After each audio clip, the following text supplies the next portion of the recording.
To drive the human society in right direction. కానీ మన దాంట్లో ఉన్న ఇంకొక బ్యూటీ ఏంటంటే sir, you can question anything. You can question anything.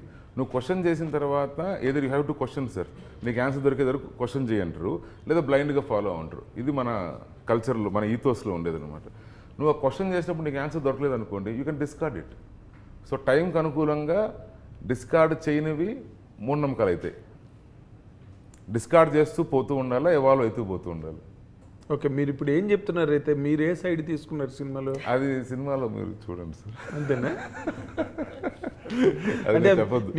మీరు ఇందాక మాట్లాడిన మాటలో సౌండ్ అయింది, బాగా సౌండ్ అయిన పాయింట్ ఏంటంటే, అలా చెప్తే కానీ నమ్మరండి, అవును, అందుకని చెప్పి దెయ్యాలు ఉన్నాయి గుండెల మీద కూర్చుంటాయంటే దూరం భయపడి ఆ చుట్టుపక్కలకి వెళ్ళరు అని మీరు చెప్పారు. అవును సార్. అంటే మీరు అందులోనే మీకు తెలియకుండానే అంతర్లీనంగా సైన్స్నే సపోర్ట్ చేసి మీరు ఈ ట్రెడిషన్స్ని కొంతవరకు డినై చేస్తున్నారు. మన ట్రెడిషనే సైన్స్ అంటున్నా నేను.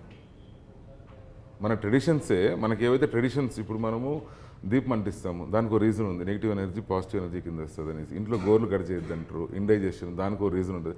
మనది ఎత్తుకున్నామంటే ప్రతి దాంట్లో ఒక సైన్స్ ఉంటుంది. ఇప్పుడు మీరు చెట్లు చూసారనుకోండి, రావి చెట్లు మనకు మొత్తం టెంపుల్స్లో అంతా రావి చెట్లు ఉంటాయి, ఇళ్ళలో పెట్టుకోరు. చెట్టు ఉందా మీ సినిమాలో? సార్ చెట్లేదు.